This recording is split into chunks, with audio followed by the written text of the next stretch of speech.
तो गाइज मैं आपके लिए एक नया और मज़ेदार नॉवल लेके आया हूँ। अगर आपको अच्छा लगेगा तो कमेंट जरूर कीजिएगा। इस नॉवल को एडिट और अनुवाद मैंने किया है। धन्यवाद। मैं आप सभी का स्वागत करता हूँ मेरे चैनल में। अगर आपको कहानियाँ पसंद है तो मेरे चैनल पर हमेशा बेहतरीन कहानियाँ अपलोड होती है और रहेगी, तो बने रहिए मेरे साथ मेरे चैनल पे और सब्सक्राइब और सपोर्ट कीजिए मेरे चैनल को, ताकि मैं भी मोटिवेट हो सकूँ। शुरू करने से पहले बता दूं, यह एक काल्पनिक रचना है। इस पुस्तक में सभी नाम, पात्र, व्यवसाय, स्थान, घटनाएं और घटनाएं या तो लेखक की कल्पना की उपज हैं या काल्पनिक तरीके से इस्तेमाल की गई हैं। वास्तविक व्यक्तियों, जीवित या मृत, या वास्तविक घटनाओं से कोई भी समानता पूरी तरह से संयोग है। 1.5 सप्ताह बीत चुका था और चीफ सोफिया कपड़ा उद्योग के लिए बनाए गए नए औजारों से पूरी तरह प्रभावित थीं। उद्योग के भीतर 4 विभाग थे: निरीक्षण और भंडारण, धागा बनाना, कपड़ा बनाना और सिलाई। बेशक सिलाई विभाग भी कई क्षेत्रों में विभाजित था: बिस्तर, घर और दैनिक जरूरतें, कपड़े और आकार टैग। बिस्तर विभाग चादरें, तकिए के कवर, कंबल, गद्दे, रजाई और नींद से जुड़ी हर दूसरी चीज बनाने पर केंद्रित था। घर और दैनिक जरूरतें विभाग के लिए उन्हें पर्दे, मेजपोश, तौलिए वगैरह पर ध्यान केंद्रित करना था। बेशक कपड़ों के विभाग के लिए महामहिम ने उन्हें जरूरतों की एक सूची दी थी, जैसे बेमार राष्ट्रीय झंडे, सर्दियों की जैकेट, स्वेटर, मोजे, सर्दियों के दस्ताने, सर्दियों की टोपी, स्कार्फ, हुडी और सैन्य वर्दी। साथ ही उद्योग चौगा, प्रयोगशाला कोट, शेफ वर्दी और एप्रन, मोटी शर्ट, आधुनिक शैली टी शर्ट, टर्टल नेक, लंबी आस्तीन वाले टॉप, मोटी पैंट, सिंगलेट और अंडरवियर। आकार टैग विभाग के लिए उन्हें छोटे लेबल बनाने और सिलने थे, जो हर सिले हुए उत्पाद के पीछे रखे जाएंगे, चाहे वह बेडशीट हो, शर्ट हो और यहाँ तक कि सर्दियों की टोपी भी हो।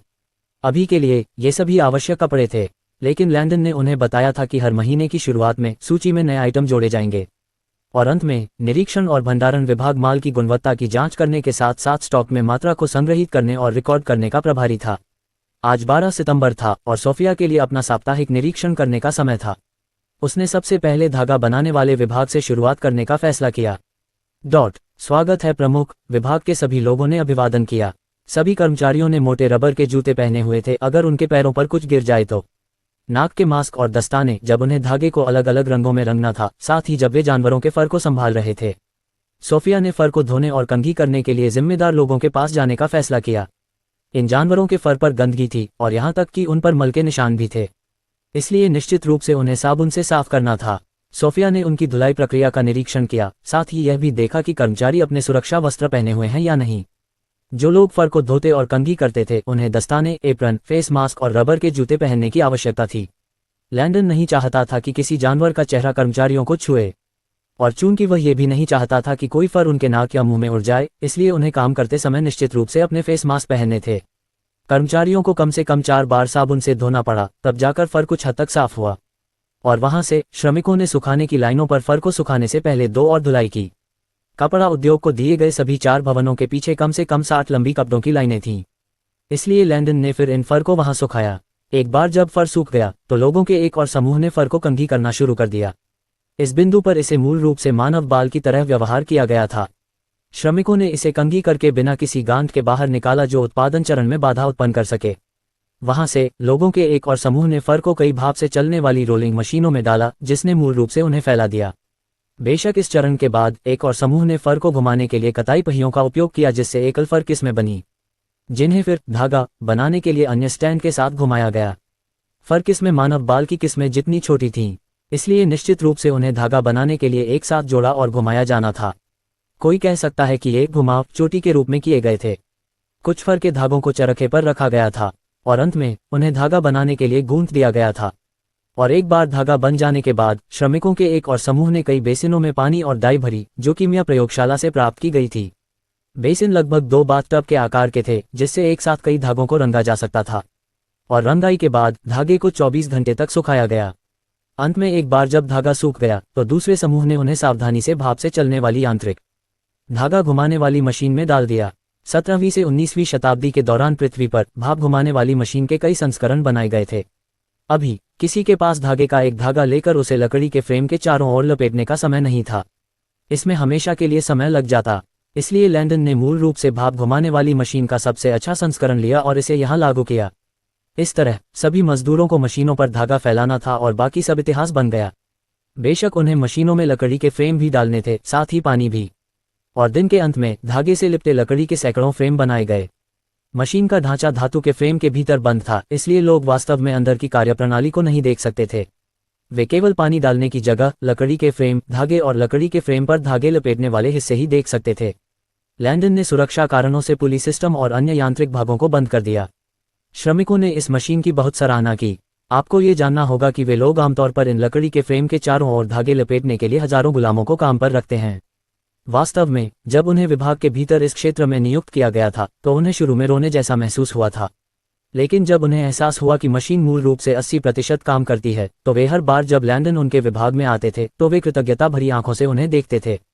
धागे लपेटना किसी को पसंद नहीं था। ये बहुत उबाऊ, समय लेने वाला और तनावपूर्ण था। जब वे धागे संभालते थे तो उन्हें हर समय दस्ताने पहनने की आवश्यकता होती थी, ताकि अगर उनके हाथ गंदे हों तो वे धागे पर दाग न लगाएं। और इसके विपरीत, धागे तैयार हो जाने के बाद कर्मचारी अपने उत्पादों को निरीक्षण और भंडारण विभाग में भेज देते थे, जहां उत्पादों की जांच की जाती थी और उन्हें भंडारण कक्षों में संग्रहित किया जाता था। धागों को मुख्य रूप से प्रकार, साथ ही रंग और आकार के आधार पर संग्रहित किया जाता था। उदाहरण के लिए, भेड़ के ऊन के लिए 3 कमरे समर्पित थे। पहला कमरा छोटे आकार के धागे लपेटने के लिए था, दूसरा मध्यम आकार के लिए था और तीसरा बड़े और उससे बड़े आकार के लिए था। और प्रत्येक कमरे में धातु के फ्रेम वाली अलमारियां थीं जो प्रत्येक रंग को अगले रंग से अलग करती थीं। ये अलमारियां छत से ऊंची थीं और प्रत्येक रंग के कमरों में कम से कम 2 पंक्तियां थीं। सोफिया ने भंडारण कक्षों में उत्पादों का सावधानीपूर्वक निरीक्षण किया और यह पुष्टि करने के बाद कि कर्मचारियों की ओर से कोई समस्या या शिकायत नहीं आई है, वह अगले विभाग में चली गई। कपड़ा बनाना। इस विभाग के लिए कामगारों ने कपड़े बनाने के लिए भाप से चलने वाली बुनाई मशीनों का इस्तेमाल किया, जिन्हें लूम कहा जाता है। सोफिया ने यह भी सोचा कि यह अब तक का सबसे सरल आविष्कार था। वर्तमान में हाथ से बुनाई करने वाले उपकरण पहले से ही मौजूद थे और मूल रूप से बड़े आयताकार वीणा की तरह दिखते थे। धागे वीणा के तारों से होकर गुजरते थे, जैसे कि वे एक टोकरी बुन रहे हों। और एक बार जब वे बुनाई कर लेते थे तो वे अपनी वीणा जैसी डिवाइस के नीचे रखी छड़ी को हटा देते थे और धीरे से अपने बुने हुए कपड़े को बाहर निकाल देते थे। इसके साथ समस्या ये थी कि इसमें बहुत समय लगता था, इसलिए लैंडन ने भाप से चलने वाली बुनाई मशीनें बनाने का फैसला किया। 17वीं शताब्दी में एक बार फिर धरती पर वापस आकर किसी ने लूम को सफलतापूर्वक संशोधित किया और इसे भाप पर यांत्रिक रूप से काम करने के लिए बनाया। सभी कामगारों को मशीनों में पानी और धागा डालना होता था और वहां से मशीन अपने आप कपड़ा बुनती और बनाती थी। यह मशीन 1.4 मीटर चौड़ी थी और जाहिर तौर पर एक ही चौड़ाई के माप के आसपास कपड़े सिल सकती थी, इसलिए यह मशीन बड़े कालीनों जितने चौड़े कपड़े बना सकती थी। इस मशीन से अलग अलग रंगों के कई धागे के रोल एक साथ रखे जा सकते थे ताकि अलग अलग पैटर्न बनाए जा सकें। जैसे कि कपड़े का बीच वाला हिस्सा नीला हो सकता था जबकि बाहरी कोने सफ़ेद हो सकते थे। ये धारीदार चादरें बनाने में भी अच्छा था। लैंडन ने इस विभाग को कपड़ों के लिए कई डिज़ाइन विनिर्देश दिए थे। उन्हें बस लिखित निर्देशों का पालन करना था और कपड़ा तैयार हो जाता था। उदाहरण के लिए, वे थ्रेड फीडर 1 में हल्का ग्रे, थ्रेड फीडर 2 में काला और इसी तरह रख सकते थे। और एक बार कपड़े बन जाने के बाद निरीक्षण और भंडारण विभाग इसे वहां से ले जाता था। 4 कपड़ा उद्योग भवनों में से एक का उपयोग केवल सभी सामग्रियों के भंडारण के लिए किया जाता था, चाहे वह मोजे हों, कपड़े हों या फिर कंबल। 5 कमरे कपड़े भंडारण के लिए आवंटित किए गए थे। पहले 3 का इस्तेमाल सभी एक रंग के कपड़े रखने के लिए किया जाता था, जबकि आखिरी 2 में उन कपड़ों को रखा जाता था जो या तो बहुरंगी होते थे या उन पर पैटर्न होते थे। सोफिया ने अपना निरीक्षण पूरा करने के बाद सिलाई विभाग की ओर रुख किया।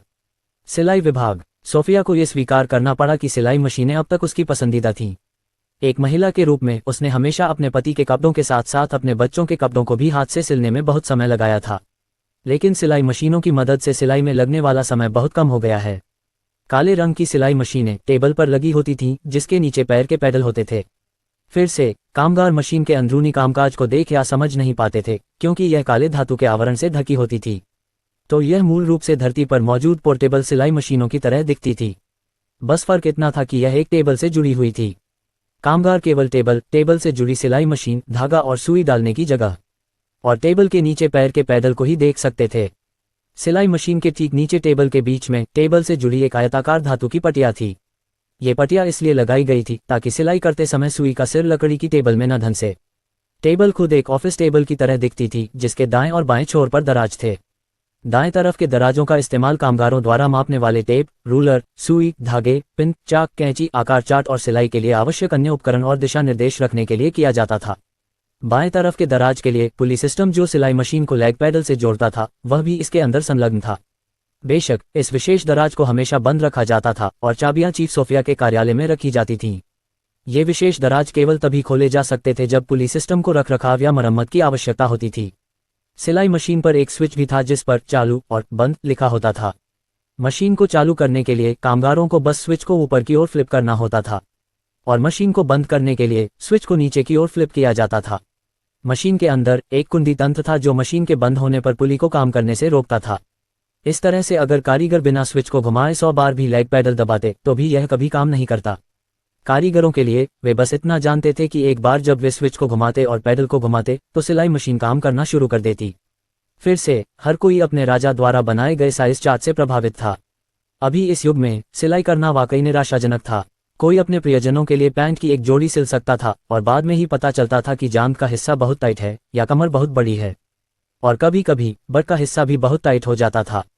ये वाकई बहुत गुस्सा दिलाने वाला था क्योंकि इन लोगों को बिना किसी दिशा निर्देश के एक ही चीज को बार बार सिलना और फिर से बनाना पड़ता था। यही वजह है कि कपड़े बनाने वाले लोग बड़े पैमाने पर उत्पादन से डरते थे। इसलिए आमतौर पर दर्जी अपने ग्राहकों के पास सिर्फ आइटम को फिर से मापने के लिए 10 से ज्यादा बार जाते थे। बड़े पैमाने पर उत्पादित होने वाले कपड़ों के आइटम आमतौर पर बड़े साइज के होते थे और शायद ही कभी लोगों के शरीर पर अच्छे से फिट होते थे।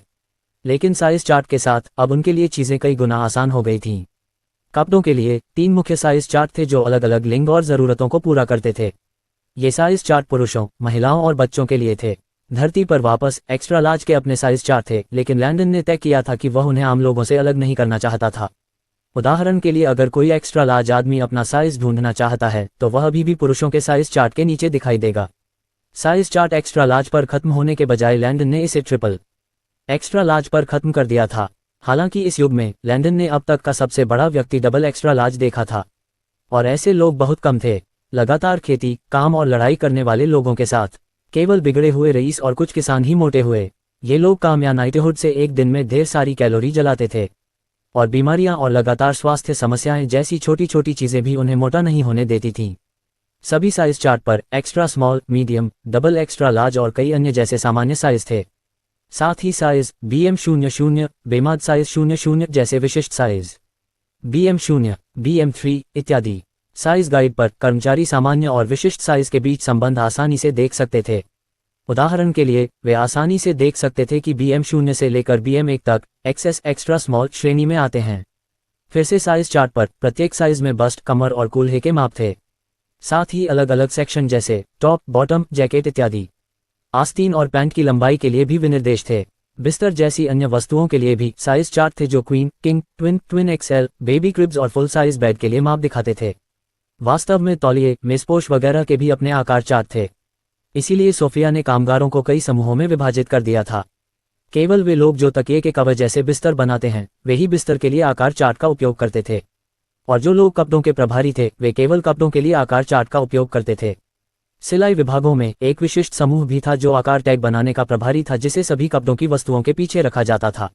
अभी के लिए आकार टैग में दिखाया गया है आकार किंग साइज सामग्री, उदाहरण के लिए उन आइटम का नाम, शर्ट और उन पर मेड इन बेमाड शब्द। बेशक लेबल के पीछे के शब्द इस बात पर निर्भर करते थे कि आइटम एक तकिया, कवर, कंबल, जैकेट या यहाँ तक कि एक मेजपोश है। ये शब्द मूल्य टैग पर सिले गए थे, और एक बार जब वे बन गए तो उन्हें कपड़े, चादरें वगैरह सिलाई के प्रभारी लोगों को वितरित किया गया। कपड़ा उद्योग में सिलाई विभाग अब तक का सबसे व्यस्त विभाग था, इसलिए सोफिया ने यहाँ अधिक लोगों को नियुक्त किया। 2. फिर से सिलाई विभाग के भीतर एक ऐसा क्षेत्र भी था जो बिस्तरों पर ध्यान केंद्रित करता था। गैदों, किंग साइज आदि के लिए आकार चार्ट का उपयोग करके यह विभाग बिस्तर की चादरें और गद्दे की रजाई जैसी वस्तुएं बनाने में सक्षम था जिनका उपयोग गद्दे के फोम को ढकने के लिए किया जाता था। निश्चित रूप से रजाई बनाते समय उन्होंने फिटिंग और सिलाई के लिए जगह देने के लिए थोड़ा आकार बढ़ाया। रजाई के किसी भी तरफ को बनाने के लिए कारीगरों ने 2 मोटे कपड़ों के बीच फोम की पतली परतें रखीं और उन्हें एक साथ सिल दिया। निश्चित रूप से रजाई के प्रत्येक तरफ वे क्रिस क्रॉस डिजाइन सिलते थे जो रजाई के भीतर पतली फोम परत को इधर उधर होने से रोकते थे। अगर किसी ने कभी धरती पर गद्दा देखा होता तो वह इन डिजाइनों को तुरंत पहचान लेता, क्योंकि गद्दे की सतह पर सभी दिशाओं से कई रेखाएं चलती थीं। चूंकि गद्दे आमतौर पर आयताकार आकार के होते थे, रजाई के ऊपर, नीचे और किनारे अलग अलग बनाए जाते थे, और अंत में रजाई के हिस्सों को एक साथ सिल दिया गया, जिससे आयताकार आकार की रजाई एक बहुत मोटी विशाल तकिया के खोल की तरह दिखती है, जिसका केवल एक भाग खुला हुआ, बिना सिला हुआ था। और एक बार जब कीमिया उद्योग से गद्दे का फोम लाया गया तो श्रमिकों ने फोम को रजाई में फिट कर दिया और खुले भाग को बंद करने के लिए पिन का इस्तेमाल किया। उन्होंने गद्दे पर सभी अतिरिक्त नुकसान वाले कपड़े को भी मोड़ दिया और इसे किनारों की ओर पिन कर दिया। अगले चरण के लिए श्रमिकों ने टेबल के आकार की सिलाई मशीनों को छोड़ दिया और बड़ी बंदूकों का इस्तेमाल किया। चूंकि उन छोटी छोटी टेबलों पर उन बड़े गेंदों को रखने का कोई तरीका नहीं था, इसलिए लैंडन ने भाप से चलने वाली सिलाई मशीनें बनाईं। एक बार फिर 17वीं सदी की धरती ने फिर से ऐसा किया, और इस बिंदु पर लैंडन ने पहले ही निष्कर्ष निकाला था कि 17वीं सदी भाप इंजन का जन्म युग था। वे लोग लगभग हर चीज के लिए भाप का इस्तेमाल करते थे। वास्तव में 18वीं शताब्दी में ये लोग भाप से चलने वाली तोपें और बंदूकें बनाने तक चले गए। भैया लैंडन ने उनसे काम चला लिया था। मेरा मतलब है, वह धातु के महंगे होने जैसे कारणों को समझता था, लेकिन युद्ध के लिए यह एक अच्छी रणनीति नहीं थी। क्या होगा अगर कुछ लोगों ने सारा पानी पी लिया हो या उनके दुश्मनों ने आपके पानी की टंकी को नष्ट कर दिया हो? बुनियादी वाष्पीकरण जैसी कोई चीज भी पानी के स्तर को कम कर सकती है। यह अच्छा था कि उन्होंने लागत और ऊर्जा बचाने के बारे में सोचा, लेकिन उनके कुछ भाप के आविष्कारों के साथ लैंडन को लगा कि वे कुछ ज्यादा ही आगे बढ़ गए हैं। वैसे भी भाप से चलने वाली सिलाई मशीनों का इस्तेमाल केवल सोफे के कुशन, गद्दे आदि जैसी बड़ी वस्तुओं पर ही किया जा सकता था। मशीन की कल्पना एयरपोर्ट मेटल डिटेक्टर डोर के रूप में करना बेहतर था। दरवाजे के दोनों तरफ ऊपर और नीचे दो मोटी सुइयां रखी गई थीं। इन सुइयों को वस्तुओं के लिए आवश्यक किसी भी ऊंचाई पर समायोजित किया जा सकता था, साथ ही दरवाजे की चौड़ाई के अनुसार भी। गद्दे के मामले में एक बार जब वे संकीर्ण दरवाजों से गुजर जाते तो सुइयां उनके कोनों को सिलना शुरू कर देतीं। इस बिंदु पर केवल ऊपर और नीचे की सिलाई की गई होगी, इसलिए सुइयों की ऊंचाई को समायोजित किया गया और गद्दे को फिर से मशीन से गुजारा गया। इस बार गद्दे के दूसरे किनारों को ठीक से सिल दिया गया और अंत में गद्दे को पकड़ने के लिए इस्तेमाल किए गए पिनों को सावधानीपूर्वक हटा दिया गया। बेशक गद्दे सफलतापूर्वक बनाए जाने के बाद निरीक्षण और भंडारण विभाग ये भी सुनिश्चित करता है कि उन पर कोई पिन न रह जाए। वर्तमान में अकेले गद्दे के लिए 12 भंडारण कक्ष हैं जो सभी बिस्तर के आकार के आधार पर अलग अलग हैं, इसलिए निरीक्षण के बाद उन्हें उनके आकार के अनुसार बड़े करीने से संग्रहित किया जाएगा। चूंकि सिलाई विभाग के सभी क्षेत्रों में कोई समस्या नहीं थी या किसी के घायल होने की सूचना नहीं थी, इसलिए सोफिया ने अपना निरीक्षण जारी रखा। उसने राष्ट्रीय ध्वज का निरीक्षण करके शुरुआत की। ध्वज की पृष्ठभूमि हरे रंग की थी और उसके केंद्र में एक वृत्त था जिसके चारों ओर कई तारे थे। वृत्त का बायां भाग नीला था जबकि वृत्त का दायां भाग लाल था, और निश्चित रूप से वृत्त के चारों ओर के तारे भी सफेद थे। महामहिम लैंडन ने उसे बताया था कि हरा रंग कृषि समृद्धि और उर्वरता का प्रतीक है, लाल रंग शक्ति, जीवंतता, साहस, युद्ध और प्रभुत्व का प्रतीक है, नीला रंग मुक्ति, सतर्कता और सौभाग्य का प्रतीक है, और सफेद रंग शांति, पवित्रता और सद्भाव का प्रतीक है। एक बार जब उसने उन सभी रंगों का अर्थ सुन लिया तो वह ध्वज से बहुत प्रभावित और प्रसन्न हुई। कौन नहीं चाहेगा कि उसकी पहचान उन गुणों से हो? अभी वह राष्ट्रीय ध्वज के लिए सभी विभिन्न प्रकारों और आकारों का निरीक्षण कर रही थी। वर्तमान में 3 मुख्य प्रकार बनाए जा रहे थे। नागरिक ध्वज, जो मूल रूप से राष्ट्रीय ध्वज का एक संस्करण था जिसका उपयोग नागरिक कर सकते थे। वे अपने घरों या कार्यालयों में लगा सकते थे। आकार डबल एक्स्ट्रा स्मॉल से लेकर बड़े तक थे। राज्य ध्वज, जो सरकारी भवनों में फहराए जाएंगे, और युद्ध सैन्य ध्वज, जो सेना, तटरक्षक, पुलिस स्टेशन और बेमार्ड के भीतर अन्य लड़ाकू इकाइयों में फहराए जाएंगे। एक बार जब वह निरीक्षण से निपट गई तो वह तुरंत अपनी रिपोर्ट लिखने के लिए अपने कार्यालय चली गई। सितंबर के तीसरे सप्ताह में उसके सभी उत्पाद आधिकारिक तौर पर नागरिकों को बेचे जाएंगे, और केवल 1 सप्ताह और कुछ दिन शेष होने पर उसने अपने लक्ष्य को पूरा करने के लिए आवश्यक उत्पादों की मात्रा की जांच शुरू कर दी। अपने पूरे जीवन में उसे पहले कभी इतनी बड़ी जिम्मेदारी नहीं मिली थी। लैंडन के बेमार्ड आने से पहले उसका जीवन लक्ष्य घर पर बैठना, अपने पति को खाना खिलाना, घर का सारा काम करना, सिलाई करना, पूरे दिन घर पर अपने पति का इंतजार करना, अपने बच्चों की देखभाल करना था, और बस इतना ही था। सच कहूं तो वह पिछले 15 सालों से उस दोहराव वाली जीवन शैली से ऊब चुकी थी। लेकिन जब से महामहिम लैंडन बेमार्ड आए हैं, उनकी बोरियत तुरंत खिड़की से बाहर उड़ गई, और अब जब वह चीफ बन गई हैं तो उनके पास बहुत से लोग हैं जो उनका सम्मान करते हैं, इसलिए वह उन्हें निराश नहीं करना चाहती थीं। हर दिन, सप्ताह और महीने में अलग अलग लक्ष्य रखना अजीब तरह से संतोषजनक और संतुष्टिदायक लगता था। ऐसा लगता था कि वह समाज में योगदान दे रही हैं। अगर कोई उनसे कहता कि वह एक दिन इस तरह का काम करेंगी तो वह उनके सिर पर खाना पकाने की कड़ाही से वार करती। लेकिन अब उन्हें देखिए, जब भी वह घर जाती तो वह और उनके पति ल्योर अपने काम के बारे में बताते, और यह कि वे अपने लक्ष्य शेड्यूल से कितने पीछे या आगे हैं। उसे अपना काम करने के लिए बहुत प्रेरणा मिली। वेतन अच्छा था, खाना अच्छा था, और सबसे महत्वपूर्ण बात, अब उसे लगा कि उसके जीवन में एक महत्वपूर्ण उद्देश्य है। सोफिया के जीवन का एक दिन। योदान का साम्राज्य, राजधानी। लानत है, लानत है, लानत है उस वेश्या पर। आखिर वह खुद को क्या समझती है? आइवी गुस्से में थी क्योंकि वह अपने आसपास के सभी मिट्टी के फूलदानों को तोड़ती जा रही थी।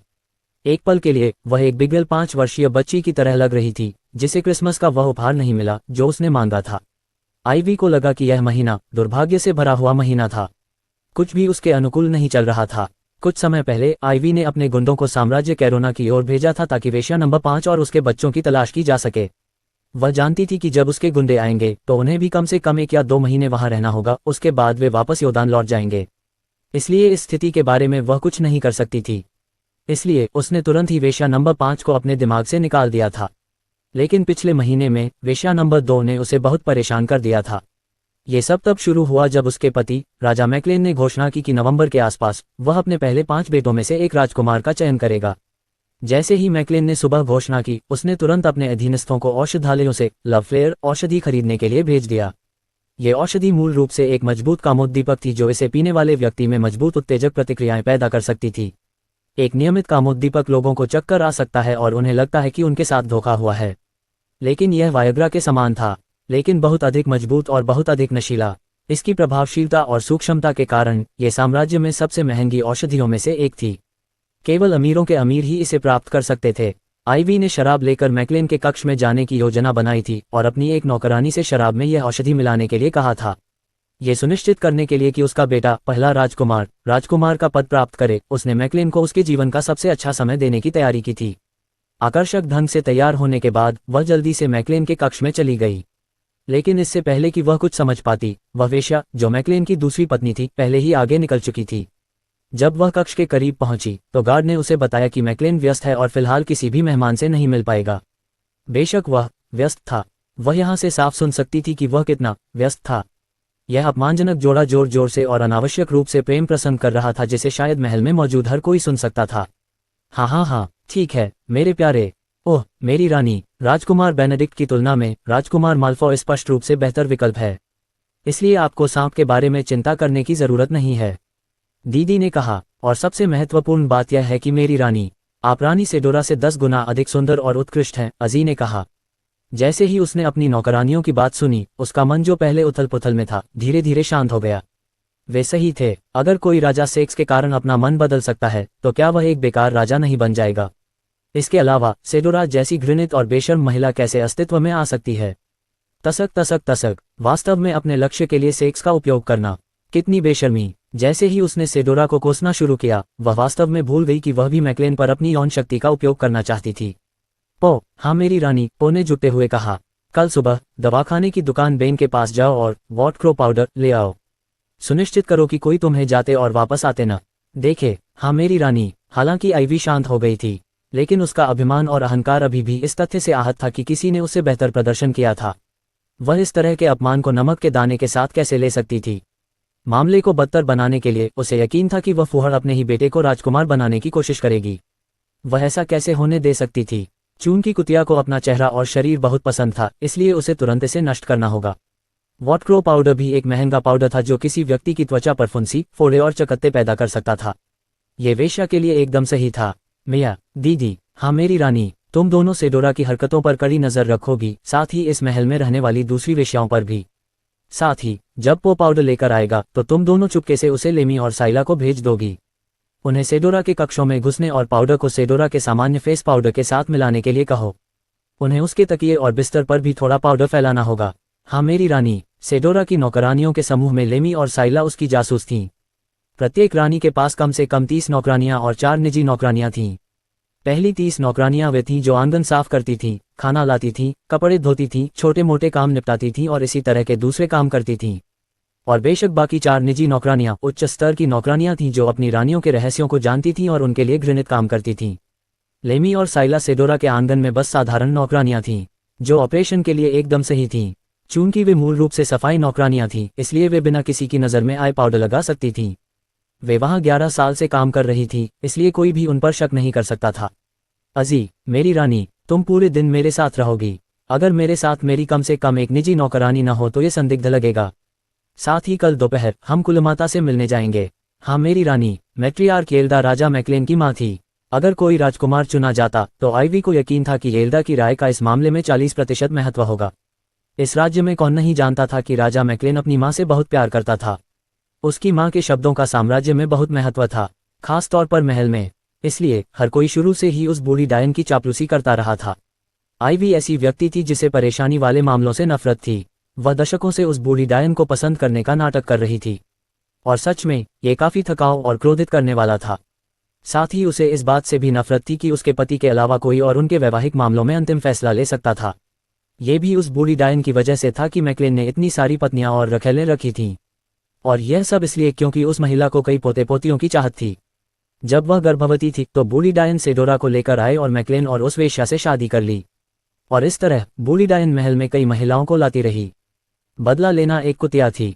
आइवी ने तय किया था कि एक बार जब उसका बेटा सिंहासन पर चढ़ जाएगा तो वह निश्चित रूप से डायन को जहर देकर मार डालेगी, लेकिन अभी के लिए उसे अपनी चापलूसी जारी रखनी थी ताकि बूढ़ी डायन को खुश किया जा सके। जल्द ही वह अपनी शादी को बर्बाद करने के लिए मातसत्ता एल्डा को सजा देगी। ये केवल समय की बात थी। 3 बेमार्ड महाराज, एक नज़र डालिए। आपके अनुरोध के अनुसार सभी समायोजन पहले ही किए जा चुके हैं, टिम ने उत्साहपूर्वक कहा। लैंडन ने सिर हिलाया और उससे 4 कैलेंडर प्रारूप ले लिए। पहला कैलेंडर एक पुस्तिका थी जिसका आकार लगभग 17 इंच के लैपटॉप के बराबर था और इसमें कुल 15 पृष्ठ थे। लैंडन ने पुस्तिका को इस तरह पलटा जैसे वह लैपटॉप का उपयोग कर रहा हो और उसके कवर पेज पर लिखे शब्दों को पढ़ा। कवर पेज ग्रे रंग का था और उस पर काली स्याही से बड़े मोटे अक्षर लिखे थे जो इस प्रकार थे: बेमार्डियन कैलेंडर 1024-1025। बेमार्ड में बनाया गया, जो स्पष्ट रूप से नीचे छोटे फॉन्ट में किया गया था। लैंडन ने कैलेंडर पुस्तिका को लैपटॉप स्क्रीन की तरह खोला और पहले 3 पृष्ठों को देखा। इन पन्नों पर बेमार्ड के शाही परिवार के बारे में बताया गया है, साथ ही सेना, सरकारी कार्यालयों, अस्पतालों, अकादमियों, स्कूलों, उद्योगों और अन्य प्रतिष्ठानों के बारे में संक्षिप्त जानकारी दी गई है। अभी के लिए इसमें केवल स्थापना के दिन का संक्षिप्त परिचय है, लोगों को जरूरत पड़ने पर क्या करना चाहिए, प्रत्येक उद्योग के प्रभारी पर्यवेक्षक, साथ ही डॉक्टर, शिक्षक और शीर्ष सैन्यकर्मी इत्यादि। उदाहरण के लिए अस्पताल अनुभाग के अंतर्गत इसमें अस्पताल की स्थापना की तारीख, अस्पताल का स्थान, अस्पताल और क्लिनिक के अंतर्गत मुख्य डॉक्टर और नर्स इत्यादि के बारे में बताया गया है। फिलहाल उन पर कोई बड़ी जानकारी नहीं लिखी गई है, लेकिन भविष्य में दुकानों के लिए सड़क के पते या प्लम्बर जैसे लोगों के लिए टेलीफोन नंबर जैसी चीजें निश्चित रूप से वहां रखी जाएंगी। यहां तक कि पुलिस स्टेशन का टेलीफोन नंबर भी शामिल करना पड़ा। वापस धरती पर सिटी कैलेंडर में सभी मॉल के पते, रेस्तरां के पते और अन्य मुख्य पते और टेलीफोन नंबर उनके कैलेंडर के पहले कुछ पन्नों पर होते थे। इस तरह अगर कोई अस्पताल का नंबर ढूंढ रहा था या किसी अपराध की रिपोर्ट करना चाहता था तो वे आसानी से कॉल करने के लिए सही नंबर पा सकते थे। साथ ही अगर कोई छात्र बीमार था और स्कूल नहीं जा सकता था तो उसके माता पिता स्कूल का नंबर देख सकते थे और अपने बच्चों के लिए छुट्टी ले सकते थे। यहाँ तक कि कर्मचारी भी ऐसा कर सकते थे। बेशक भविष्य में एक विस्तृत पुस्तक भी होगी जो विशेष रूप से पते और संख्याओं पर केंद्रित होगी, लेकिन महत्वपूर्ण नंबरों को कैलेंडर पर इसलिए रखा जाता था क्योंकि वे आमतौर पर पोर्टेबल होते थे और उन मोटी फोन बुक की तुलना में हल्के होते थे। अगर बच्चे कभी किसी गंभीर खतरे में होते तो वे उन फोन बुक की तुलना में अपने प्यारे दिखने वाले कैलेंडर को देखने की अधिक संभावना रखते थे। साथ ही वे मोटी फोन बुक आमतौर पर घर पर ही रहती थीं और कभी घर से बाहर नहीं निकलती थीं। लोग आमतौर पर मोटे पेजों की तुलना में कम पेज वाली चीजों को देखने के लिए अधिक इच्छुक थे। इसलिए 911 ऊर्जा नंबर जैसे महत्वपूर्ण नंबरों को कैलेंडर पर रखना जरूरी था। लैंडन ने जानकारी पढ़ी और प्रसन्न हुआ। महाराज, जैसा कि आपने अनुरोध किया था, हमने छपाई करते समय अलग अलग रंग के कागजों का इस्तेमाल किया, साथ ही अलग अलग रंग की स्याही का भी, टिम ने उत्सुकता से कहा जब लैंडन ने पुस्तिका पढ़ी। पहला पृष्ठ हल्के नीले रंग का था, जबकि इस्तेमाल की गई स्याही गहरे नीले काले रंग की थी, और दूसरे पृष्ठ पर हल्के हरे रंग के कागज पर गहरे हरे रंग की स्याही का इस्तेमाल किया गया था। लैंडन बता सकता था कि प्रत्येक पृष्ठ की पृष्ठभूमि और स्याही का रंग भी अलग अलग था। जब लैंडन ने पहले 3 पृष्ठों को पढ़ना समाप्त कर लिया तो उसने वास्तविक कैलेंडर लेआउट को देखना शुरू किया। प्रत्येक पृष्ठ पर वर्ष, महीने, सप्ताह और दिन दिखाए गए थे जिन्हें ऊर्ध्वाधर और क्षैतिज रेखाओं द्वारा विभाजित किया गया था। कैलेंडर सितंबर 1024 से शुरू हुआ और सितंबर 1025 पर समाप्त हुआ। वर्तमान में लैंडन सितंबर को समर्पित गुलाबी रंग के पृष्ठ को देख रहा था। शीर्षक सितंबर 1024 बोल्ड में किया गया था और काली स्याही से मुद्रित किया गया था। शीर्षक खंड के ठीक नीचे एक टेबल थी जिसमें हर महीने और तारीख को गहरे गुलाबी रंग में लिखा हुआ दिखाया गया था। क्योंकि पेज खुद हल्के गुलाबी रंग का था और टेबल के नीचे थोड़ी दूरी पर कुछ शब्द थे जो इस प्रकार थे: बेमार्डियन को हमेशा हर भोजन से पहले और बाद में अपने हाथ धोने चाहिए। स्वच्छता स्वर्ग से भी बढ़कर है। हर पेज पर अलग अलग शब्द थे जो स्वच्छता, स्वास्थ्य और अन्य मुद्दों के बारे में बात करते थे। साथ ही प्रेरणादायक उद्धरण भी थे जैसे: हर किसी में प्रतिभा होती है लेकिन योग्यता के लिए कड़ी मेहनत की आवश्यकता होती है। कुल मिलाकर लैंडन ने सोचा कि टिम और कर्मचारियों ने इस विशेष कैलेंडर के साथ बहुत अच्छा काम किया है। इसके बाद लैंडन ने अगली कैलेंडर श्रेणी को देखने का फैसला किया। प्लानर पिछले कैलेंडर के विपरीत, जिसे लैपटॉप की तरह पढ़ना पड़ता था, इस प्लानर को ऐसे पढ़ा जाएगा जैसे कोई साधारण किताब पढ़ रहा हो। फिर से एक कवर पेज था जिस पर मोटे अक्षरों में लिखा था, लेकिन प्लानर के लिए उन पर विशिष्ट प्रतिष्ठानों के नाम लिखे गए थे। धरती पर स्कूलों के पास अपने खुद के प्लानर होते थे जिन पर स्कूल के नाम लिखे होते थे। यहाँ तक कि अस्पताल, सेना और कई उद्योगों के भी अपने प्लानर पर अपने नाम लिखे होते थे। इसलिए लैंडन ने फैसला किया कि बेमार्ड में हर प्रतिष्ठान का अपना प्लानर होगा। उदाहरण के लिए, लैंडन जिस प्लानर को देख रहा था वह खाद्य उद्योग के लिए था। वाइब्रेंट पर्पल कवर पेज पर वही शब्द थे जो पिछले कैलेंडर के लिए थे, लेकिन अब कवर पेज पर खाद्य उद्योग शब्द जोड़े गए हैं और इस बार केवल शाही परिवार और खाद्य उद्योग के बारे में जानकारी दिखाई गई। नई जानकारी जोड़ी गई जैसे कि वे कौन से उत्पाद बनाते हैं और लोग उनके सामान कहां से खरीद सकते हैं। उन्होंने कृषि परिषद और खाद्य से जुड़ी अन्य स्वास्थ्य संबंधी चिंताओं के बारे में भी संक्षेप में बात की। महाराज, योजनाकारों के लिए मैं सुझाव देना चाहूंगा कि हम उन्हें केवल उन विशेष प्रतिष्ठानों के भीतर ही दें, टिम ने सुझाव दिया। मैं आपसे सहमत हूं, इससे श्रमिकों को कुछ प्रतिष्ठानों से जुड़े होने पर गर्व महसूस होगा। लैंडन ने उत्तर दिया। वास्तव में वह इससे अधिक सहमत नहीं हो सकता था। उदाहरण के लिए, यदि कोई व्यक्ति किसी विश्वविद्यालय में दाखिला लेता है तो उसे निःशुल्क विश्वविद्यालय योजनाकार दिया जाएगा जो विशेष रूप से विश्वविद्यालय के बारे में बताता है। यही तर्क उद्योगों और अन्य प्रतिष्ठानों पर भी लागू होता है। आप मॉल से विश्वविद्यालय योजनाकार नहीं खरीद सकते थे, आप केवल विश्वविद्यालय योजनाकार ही पा सकते थे। स्कूल बुक स्टोर्स में आपके स्कूल का नाम लिखे प्लानर। इसी तरह अगर किसी को तेल संयंत्र में नौकरी मिलती है तो उसे एक प्लानर दिया जाता है जिस पर उस उद्योग का नाम होता है। इससे उन्हें लगता है कि वे अब उस उद्योग के परिवार का हिस्सा हैं। एकमात्र अपवाद जब प्लानर दिए जाते थे तब सेमिनार, करियर मेले और अन्य भर्ती कार्यक्रम होते थे। वहां उन्हें उन लोगों को दिया जाता था जो इन प्रतिष्ठानों में नौकरी की तलाश में या स्कूलों में प्रवेश करने में रुचि रखते थे। दूसरी ओर, नियमित प्लानर ही स्टोर्स में बेचे जाने वाले एकमात्र प्लानर होते थे। धरती पर इस तरह के प्लानर आमतौर पर मॉल में पाए जाते थे और आमतौर पर किसी देश या क्षेत्र के बारे में जानकारी देते थे, साथ ही टाइम टेबल, आवर्त सारणी, मापन सारणी और अन्य सामान्य ज्ञान। और ये प्लानर आमतौर पर सभी अलग अलग आकार और साइज में आते हैं। कुछ दिल की तरह दिखते थे और दूसरे गोल आकार के दिखते थे। ये आम जनता के प्लानर होते थे। संक्षिप्त परिचय पर केंद्रित कुछ पृष्ठों के बाद लैंडन ने पुस्तक स्वामी का नाम और पता भरने के लिए अनुभाग देखा। इन प्लानर का उपयोग पूरे वर्ष के लिए किया जाएगा और उस समय तक लगभग सभी लोग अपने नए घरों में चले गए होंगे जिनमें सड़क के नाम और नंबर होंगे। इसलिए लैंडन ने पते वाले हिस्से को वहां रखने का अनुरोध किया था। नाम भरने वाले पृष्ठ के बाद नोट्स शीर्षक वाले कई पृष्ठ थे और अंत में अंतिम भाग वास्तविक कैलेंडर था। प्लानर के भीतर प्रत्येक महीने के प्रत्येक दिन के लिए एक पृष्ठ समर्पित था जिसमें योजना बनाने, नोट लेने के लिए जगह थी। लैंडन ने प्लानर बंद कर दिया और अगले पर चला गया। कार्यालय डेस्क कैलेंडर, ये वे थे जो अपने आप खड़े हो सकते थे और आमतौर पर टेबल पर रखे जाते थे। उनमें कोई अतिरिक्त जानकारी नहीं थी, बस कवर पेज और प्रत्येक पृष्ठ पर कैलेंडर महीने थे। और अंत में अंतिम प्रकार एक दीवार कैलेंडर था जिसमें सभी महीने और तारीखें एक ही पृष्ठ पर थीं। ये कैलेंडर निश्चित रूप से छात्रावासों, स्कूलों और अन्य प्रतिष्ठानों में लगाए जाएंगे। अच्छा किया टिम, आप तुरंत मार्केटिंग शुरू कर सकते हैं। इस तरह बेचारे जोसेफ को महीने के दिनों को चिन्हित करने के लिए तारीख चिन्ह हॉल तक भागना पड़ेगा। हा, धन्यवाद महाराज, मुझे यकीन है कि जोसेफ रोमांचित होंगे। आखिरकार दिसंबर आ रहा है और कोई भी व्यक्ति सिर्फ तारीख को चिन्हित करने के लिए सुबह सुबह बर्फ पर चलना पसंद नहीं करता। लेकिन अब जब हमारे पास कैलेंडर हैं तो हम उन 2 तारीख चिन्हित इमारतों का क्या करेंगे? हे, चिंता मत करो, मैंने पहले ही इसके बारे में सोच लिया है। आपको भविष्य में पता चल जाएगा। टिम मुस्कुराया। वह ये सोचने से खुद को रोक नहीं पाया कि महाराज बेमार्ड के लिए और क्या आश्चर्य लेकर आएंगे। मैं आपके बड़े खुलासे का इंतजार कर रहा हूं महाराज। टिम, अब जबकि हमने कैलेंडर बनाना समाप्त कर लिया है, मुझे ग्लास बनाने वाले विभाग के साथ साथ प्लास्टिक विभाग की भी आवश्यकता है ताकि महीना समाप्त होने से पहले कुछ नए आइटम बनाए जा सकें। लैंडन ने टिम को नोटबुक सौंपते हुए कहा। लैंडन क्लिनिकल थर्मामीटर और लेंस बनाना चाहता था जिनका आकार और मोटाई अलग अलग हो। लेंस के लिए उसे दोनों विभागों से प्लास्टिक और ग्लास लेंस बनाने की आवश्यकता थी। अगले महीने माइक्रोस्कोप, आवर्धक चश्मा, दूरबीन, सैन्य दूरबीन और लंबी दूरी की दूरबीन राइफलें बनाई जाएंगी। इसलिए उसे इन लेंसों की जल्द से जल्द आवश्यकता थी। निश्चित रूप से भविष्य में इन लेंसों से चश्मे भी बनाए जाएंगे। दूरबीन और राइफलों के लिए देखने के क्षेत्र सभी अपवर्तन और कभी कभी प्रिज्म की अवधारणाओं के साथ काम करते थे। उदाहरण के लिए दूरबीन लें, प्रकाश एक लेंस से होकर गुजरता है जो प्रकाश को कई प्रिज्म और अन्य लेंसों तक भेजता है और अंत में प्रकाश को मानव आंख तक पहुंचाता है। और किस प्रकार की वस्तु का उत्पादन किया जाना था इस पर निर्भर करते हुए लेंस को उभैलिंगी, समतल, उत्तल आदि के रूप में आकार दिया जा सकता था। साथ ही लेंस के आकार और मोटाई के आधार पर लोग कई मील और गज दूर की वस्तुओं को देख सकते थे। जैसे स्नाइपर जो इमारतों के शीर्ष पर अपने लक्ष्यों को दूर से शूट कर सकते थे। फिलहाल लैंडन ने मिलिशिया के लिए एक अलग उद्योग के बिना ग्रेनेड और अन्य भारी तोपखाने बनाने से इनकार कर दिया।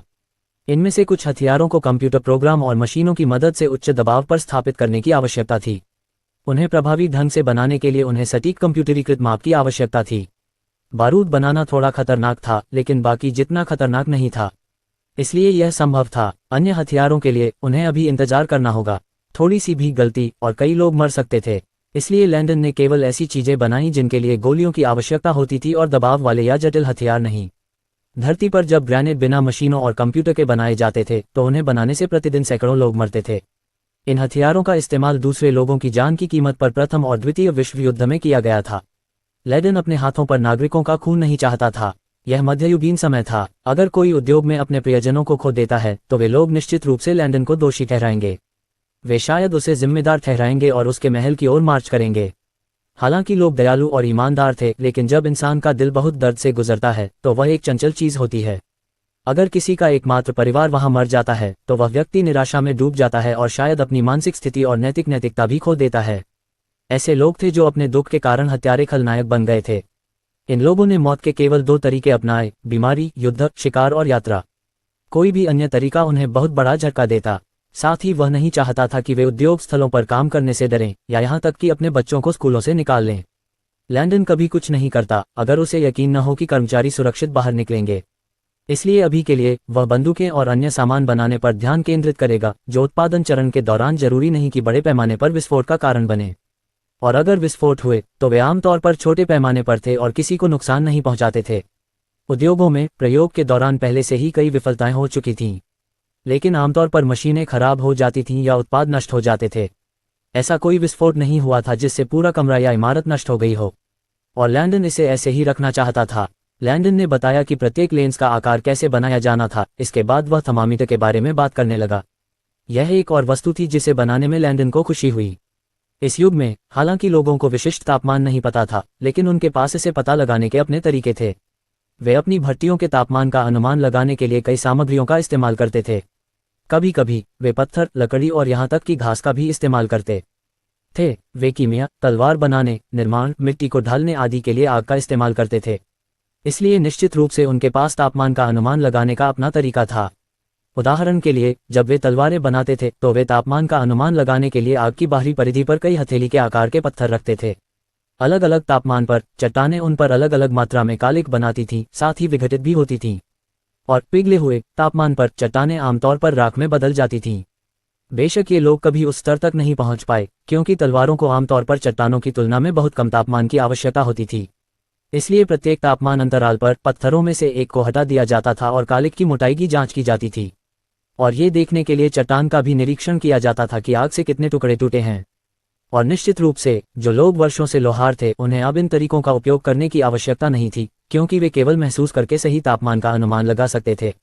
इस युग में लोग अपने अंतर्ज्ञान और अनुभव का उपयोग रोजमर्रा की जिंदगी में बदलाव लाने के लिए करते थे। वे कीमिया, औषधि, तलवारें, दवा, मिट्टी के आभूषण, पाउडर वगैरह बनाते थे। वे अनुमान के आधार पर काम करते थे। बुरी बात यह थी कि कोई भी 2 उत्पाद कभी एक जैसे नहीं होते थे, लेकिन उनके बीच 87-95% गुणवत्ता समानता थी। जब लैंडन नए उद्योग बना रहे थे तो उन्होंने औद्योगिक थर्मामीटर बनाने का अनुरोध किया था। इसलिए उद्योग अभी उनकी चिंता का विषय नहीं थे। उनकी मुख्य चिंता अस्पताल और क्लिनिक थी। वे क्लिनिकल थर्मामीटर के बारे में पूरी तरह से भूल चुके थे और पूरी तरह से औद्योगिक थर्मामीटर पर ध्यान केंद्रित कर रहे थे। इसलिए चूंकि अब सभी उद्योगों में औद्योगिक थर्मामीटर थे, इसलिए लैंडन को लगा कि कांच उद्योग उन थर्मामीटरों के उत्पादन की दर को धीमा कर सकता है और इसके बजाय क्लिनिकल थर्मामीटर बना सकता है। इसलिए उन्होंने टिम को उनके डिज़ाइन नोट्स दिए, क्योंकि वे औद्योगिक थर्मामीटर से कुछ अलग थे। टिम ने इसके डिज़ाइन पैटर्न को देखा और पाया कि इसमें अभी भी ट्यूब में पारे की अवधारणा का उपयोग किया गया है, सिवाय इसके कि यह बहुत छोटा था और औद्योगिक थर्मामीटर की तुलना में इसका तापमान कम था। इसके अलावा टिम, मुझे आपसे कुछ पतले लंबे थर्मामीटर निकालने और स्कूल भेजने की ज़रूरत है। रसायन विज्ञान के छात्रों को भी उनके प्रयोगों के लिए उनकी ज़रूरत है। कोई समस्या नहीं महाराज, मैं उन्हें तुरंत भेज दूंगा। धन्यवाद। ओह, इससे मुझे याद आया, आप लोग तैयारी में कितनी दूर तक गए हैं? महाराज, मैंने निर्माण उद्योग के सभी विभागों से 200 लोगों का चयन किया है और अब हम जाने के लिए तैयार हैं। अच्छा, क्या पुरुषों को कार्यक्रम के लिए वर्दी उठानी शुरू कर देनी चाहिए? टिम ने पूछा। बेशक, कल नागरिकों के लिए अंतिम पंजीकरण तिथि है, इसलिए पुरुषों को उसके बाद अपनी वर्दी उठानी चाहिए। इस कार्यक्रम को यथासंभव पेशेवर बनाने की आवश्यकता है। हाँ महाराज। राजधानी आर्केडिना का साम्राज्य। महाराज, हम बर्फ के पाउडर को सफलतापूर्वक बनाने में सक्षम हैं, शाही कीमियागर ने कहा। एलेक्स बान की आंखें चमक उठीं। आपने क्या कहा? हा। इसके साथ आर्केडिना पाइनो महाद्वीप के भीतर सबसे मजबूत साम्राज्य होगा। हा, एलेक्स ने उत्साह से कहा। शाही कीमियागर और उनकी टीम ने मुस्कुराते हुए देखा कि वे जो आमतौर पर ठंडे और डरावने दिखते थे, अब वह एक किशोर की तरह हंस रहा था और ताली बजा रहा था। राजा बान अपने शूरवीरों की ओर मुड़े और कई आदेश जारी करने लगे। जल्दी करो, लाठी को तेज करना शुरू करो और रस्सियों और तीरों का एक बड़ा ऑर्डर ले आओ। साथ ही बर्फ के पाउडर के लिए ट्यूब भी। अब से आप सभी को लाठी और रस्सियों के साथ घूमना होगा। मैं देखना चाहता हूं कि कौन इस बर्फ की शक्ति से मेरा विरोध करने की हिम्मत करेगा। बहा। अब मैं पाइनो महाद्वीप का सबसे शक्तिशाली शासक हूं। सभी लोग जल्दी से कई लकड़ियां तेज करने चले गए, जबकि एलेक्स अपने सिंहासन पर मुस्कुरा रहा था। ओह शैनन, अगर तुम सच में मेरा सिर काटने की योजना बना रहे हो तो मैं तुम्हें कोई दया नहीं दिखाऊंगा। हे 4 प्रोफस सिटी आर्काडिना के बाहरी इलाके। मर्डर शैनन और किंग बान के 3 नाइट कैप्टन अपने अधीन कई हजार लोगों के साथ रिवरडेल की ओर जा रहे थे। अभी अंधेरा हो रहा था और वे प्रोफस के सिटी गेट के करीब थे। देर हो रही है, हम यहाँ शिविर लगाने के लिए रुकेंगे, एक कैप्टन ने आदेश दिया। इससे पहले कि मर्डर कुछ कह पाता, दूसरे कैप्टन ने फिर से एक और आदेश जारी किया। हम आज रात अलग अलग इलाकों में शिविर लगाएंगे। मर्डर, तुम अपने आदमियों को लेकर वहां उस इलाके में शिविर लगाओ, जबकि हम दूसरे इलाकों में शिविर लगाएंगे। तुम बर्खास्त। मर्डर के लिए प्रोफस वह शहर था जहां बैरन कैन, उसके पिता का कट्टर दुश्मन, रहता था। इसलिए वह शहर के करीब शिविर लगाने को लेकर वास्तव में खुश नहीं था। अगर उसके पिता को वास्तव में कुछ हो जाता तो किंग बान या बैरन कैन उसके पहले संदिग्ध होते। दुश्मन के इलाके में सोना कुछ ऐसा था जिसके बारे में उसने कभी सपने में भी नहीं सोचा था। लेकिन चूंकि वह यात्रा का प्रभारी नहीं था, इसलिए इस मामले में उसकी कोई राय नहीं थी। प्रोव्स शहर एक बड़ा और समृद्ध शहर था, और हालांकि प्रोव्स के भीतर एक शहर का स्वामी था, लेकिन वह एक कमजोर व्यक्ति था जिसने बैरन कैन को शहर के भीतर सारी शक्ति दे दी थी। बैरन कैन एक विशिष्ट तानाशाह था जो इधर उधर लोगों को आतंकित करता और पीटता फिरता था। मर्डर की राय में वर्तमान शहर का स्वामी, जो सिर्फ 23 साल का था, निश्चित रूप से बैरन कैन से खतरा महसूस कर रहा था। युवा शहर के स्वामी को उसके पिता की मृत्यु के बाद नियुक्त किया गया था, शायद बैरन कैन के कारण, इसलिए उसके पास शहर के भीतर ज्यादा अधिकार या आवाज नहीं थी। इसलिए प्रोव्स में बैरन कैन ही कानून था। मर्डर और उसके अपने आदमियों ने अपने तंबू बनाने शुरू कर दिए, साथ ही चांद ढलने के साथ ही अपने खाने की तलाश शुरू कर दी। युवा मास्टर, हम यहाँ कैसे रह सकते हैं? उनके एक आदमी ने हाथ में खरगोश की भुनी हुई टांग चबाते हुए बड़बड़ाया। यह उस कमीने की जमीन है। दूसरे ने शिकायत की। आखिर वे नाइट कैप्टन खुद को क्या समझते हैं? वे बैरन कैन की आपके परिवार के प्रति दुश्मनी से पूरी तरह वाकिफ हैं, युवा मास्टर। अंडरस्को। मर्डर ने अपना चम्मच कसकर पकड़ लिया, क्योंकि उन लोगों ने अपनी स्थिति के बारे में शिकायतों की बौछार शुरू कर दी। वास्तव में वह उन कैप्टनों के उस तरीके से नाराज था जिस तरह से उसे ऊपर नीचे धकेला जा रहा था, लेकिन वह जानता था कि उसे धैर्य रखना होगा। एक बार जब वे रिवरडेल पहुंच गए तो ये कैप्टन उसके साथ और 2 महीने तक रहेंगे, और एक बार यह खत्म हो जाने के बाद वे राजधानी वापस लौट जाएंगे। उसे बस इतना करना था कि जब वे उसके साथ थे तो उसे शांत और विनम्र दिखना था। लेकिन उसे सबसे ज्यादा नफरत उन नीच लोगों से थी जो सोचते थे कि वे कुलीन हैं, क्योंकि उन्होंने किसी तरह से किंग बान के नाइट कैप्टन के रूप में अपना रास्ता बना लिया था, और मामले को बदतर बनाने के लिए उन्होंने यात्रा के दौरान उसके सभी सुझावों और राय की अवहेलना की थी। वे लगातार उसके साथ असभ्य व्यवहार करते थे और उसके साथ ऐसा व्यवहार करते थे जैसे वह कचरा हो, सिर्फ इसलिए कि उन्हें किंग बान का समर्थन प्राप्त था। उनके व्यवहार से मर्डर को पता था कि वे उसी तरह की दुश्मनी साझा करते हैं जैसे एलेक्स बान अपने पिता के लिए रखता था। शूरवीर आमतौर पर अपने शासक या कमांडर के व्यवहार के अनुसार ही सोचते और काम करते थे।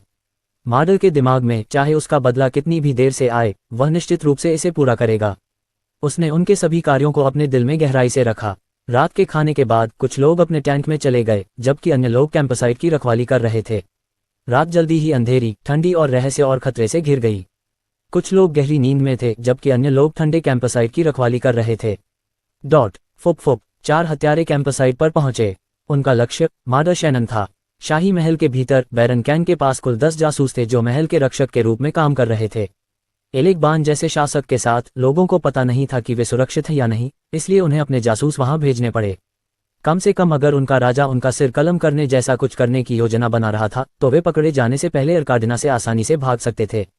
इसलिए अधिकांश रईसों के पास महल के भीतर कम से कम 5 या उससे ज्यादा जासूस होते थे। जैसे ही जासूसों को मर्डर के रिवरडेल वापस जाने की खबर मिली, उन्होंने तुरंत एक संदेशवाहक को खबर देने के लिए भेजा। खबर जारी होने के एक हफ्ते बाद ही मार्डर चला गया, इसलिए संदेशवाहक के पास उससे कम से कम एक हफ्ते पहले की बढ़त थी।